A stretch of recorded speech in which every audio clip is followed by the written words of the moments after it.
এয়া সন্ধিয়াৰ আঞ্চলিক বাতৰি আপোনালোকে চাবলৈ আৰম্ভ কৰিছে আপোনালোকৰ প্ৰিয় চেনেল আসাম লাইভ 7।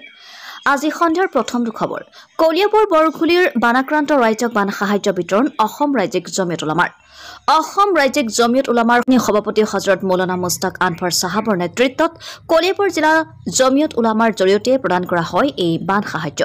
সংখ্যালঘু বসতি প্ৰধান বৰখুলি আৰু ভুৰুবন্ধাৰ নৈপৰীয়া বহুকেইখন গাঁও বছৰ প্ৰথমটো বানত নৈৰ বাঢ়নি পানীয়ে প্লাবিত কৰি এক বিভীষিকাময় পৰিস্থিতিৰ সৃষ্টি কৰি তুলিছে। বলিয়া পানীয়ে কৃষি কৰ্মৰ জৰিয়তে জীৱন নিৰ্বাহ কৰা কৃষক বন্ধুৰ বিস্তৰ ক্ষতিসাধন কৰিলে ৰাইজৰ দুখৰ সময়ত সহভাগী হৈ এসাঁজ সুখেৰে খাব পৰাকৈ সহায়ৰ হাত আগবঢ়াই মুস্তাক আনফৰ সাহাবৰ নেতৃত্বত কলিয়াবৰ জিলা জমিয়ত উলামাই বৰখুলিৰ আশ্ৰফুল উলুম মাদ্ৰাছাৰ তলত অনুষ্ঠিত বান সাহায্য বিতৰণ অনুষ্ঠানত বৰখুলি ভুৰবন্ধা আৰু দাঁতিকাষৰীয়া বহুকেইখন গাঁৱৰ অতিকৈ দৰিদ্ৰ 150 পৰিয়ালৰ মাজত বিতৰণ কৰা হয় এই বান সাহায্য। আজি সন্ধিয়াৰ দ্বিতীয়টো খবৰ বিভিন্ন জাতি জনগোষ্ঠীৰ ভাষা সংস্কৃতিৰ চহকী বড় অসমৰ ভেটি তাৰ ভিতৰতে অন্যতম হ'ল অসমৰ চাহ জনগোষ্ঠীৰ লোকনৃত্য ঝুমুৰাই। ৰাজ্যৰ বিদ্যালয়সমূহত গৰম বন্ধৰ সময়ত উঠি অহা প্ৰজন্মক নিজৰ ভাষা সংস্কৃতিৰ সৈতে চিনাকি কৰাৰ উদ্দেশ্যেৰে আয়োজিত হৈছে বিভিন্ন বিষয়ৰ ওপৰত কৰ্মশালাৰ নিজৰ জনগোষ্ঠীটোৰ নৃত্য গীতৰ লগত সম্পৃক্ত কৰাৰ উদ্দেশ্যেৰে অসম চাহ জনজাতি ছাত্ৰ সন্থাৰ আমগুৰি আঞ্চলিকে ছাত্ৰ ছাত্ৰীৰ মাজত আয়োজন কৰিছে ঝুমুৰাই কৰ্মশালাৰ সমান্তৰালভাৱে ৰাজ্য চৰকাৰে ঝুমুৰাইক বিশ্ব দৰবাৰত চিনাকি কৰাই দিয়াৰ উদ্দেশ্যেৰে আয়োজন কৰা মেগা ঝুমুৰাই বাৱে চৰকাৰৰ পদক্ষেপক ধন্যবাদৰে আখৰা চলাইছে চাহ জনজাতিৰ এইসকল উঠি অহা প্ৰজন্মই। আজি সন্ধিয়াৰ তৃতীয়টো খবৰ কলিয়াবৰ বুঢ়াপাহাৰ চাহ বাগিচাত চাহ শ্ৰমিকৰ তীব্ৰ প্ৰতিবাদ। শ্ৰমিকসকলক নিৰ্দিষ্ট সময়তকৈ কেইটামান সময় পলমকৈ কামত উপস্থিত হোৱাৰ বাবে কাম কৰিবলৈ নিদিয়ে বাগান কৰ্তৃপক্ষই। কাম কৰিবলৈ নিদিয়াৰ বাবে চাহ শ্ৰমিকসকলে বাগান কৰ্তৃপক্ষৰ বিৰুদ্ধে তীব্ৰ প্ৰতিবাদ সাব্যস্ত কৰে। লগতে শ্ৰমিকসকলৰ বিভিন্ন অভাৱ অভিযোগৰ পূৰণৰ দাবীত তীব্ৰ প্ৰতিবাদ সাব্যস্ত কৰে শ্ৰমিকসকলে। চাহ মজদুৰ সংঘ প্ৰতিনিধি উপস্থিত হৈ ঘটনাৰ বুজ লোৱাৰ লগতে শ্ৰমিকৰ অসুবিধাসমূহ নিৰীক্ষণ কৰিবলৈ শ্ৰম পৰিদৰ্শকক জনায়। ঘৰ পানী পথকে ধৰি জীৱ জন্তুৰ পৰা সুৰক্ষা দিয়াৰ দাবী উত্থাপন কৰে প্ৰতিবাদকাৰীয়ে।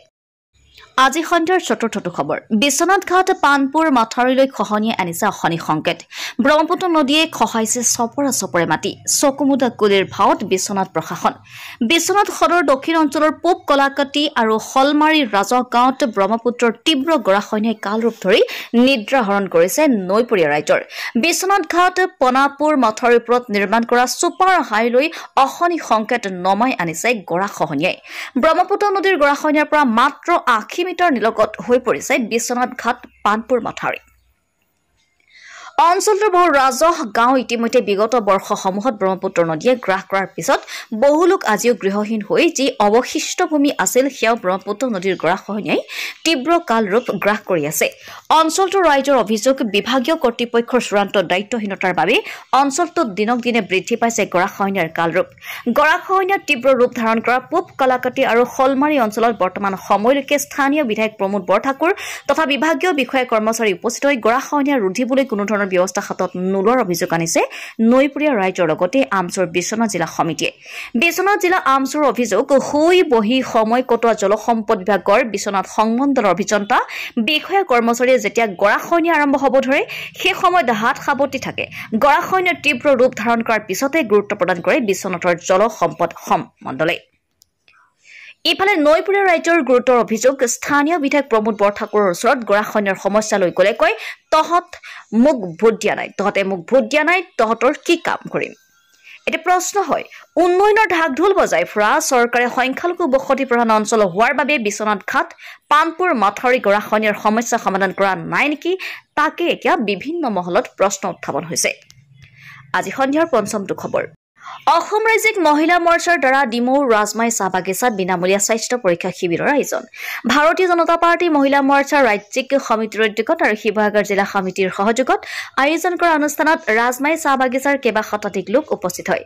শিৱসাগৰ জিলা স্বাস্থ্য বিভাগৰ চিকিৎসক দলৰ সৈতে অহা স্বাস্থ্যকৰ্মী দলটোৱে ৰোগীসকলক বিভিন্ন ৰোগৰ স্বাস্থ্য পৰীক্ষা কৰাৰ লগতে বিনামূলীয়া ঔষধ বিতৰণ কৰে। স্বাস্থ্য পৰীক্ষা শিবিৰত ৰাজ্যিক সভানেত্ৰী স্বপ্ন বনিয়া, সম্পাদিকা ৰত্না সিং, ডিমৌ বিধানসভাৰ বিধায়ক সুশান্ত বৰগোহাঁই শিৱসাগৰ জিলাৰ সভানেত্ৰী মধুস্মিতা সিনহা ডিমৌ মণ্ডলৰ সভাপতি সুধীৰ মুণ্ডা আদি উপস্থিত থাকে শেহতীয়া বানৰ সংসাৰী ৰূপ ধাৰণৰ ফলত ৰাজমাই চাহ বাগিচাৰ বিভিন্ন অঞ্চলসমূহত বানে ক্ষতিসাধন কৰাৰ লগতে চাহ শ্ৰমিক ৰাইজৰ মাজত বিভিন্ন ৰোগৰ আক্ৰান্ত হোৱাৰ পৰিলক্ষিত হৈছে ভাৰতীয় জনতা মহিলা মৰ্চাৰ দ্বাৰা আয়োজন কৰা স্বাস্থ্য পৰীক্ষা শিবিৰৰ জৰিয়তে চাহ বাগিচাখনৰ শ্ৰমিক ৰাইজে উপকৃত হ'ব বুলি কয় কলিয়াবৰৰ পৰা অনুপ বৰা গৰিসাগৰৰ পৰা সাদ্দাম আলী আৰু বিশ্বনাথৰ পৰা ৰমেশ চন্দ্ৰ চৰেণৰ ৰিপৰ্ট আছাম লাইভ 7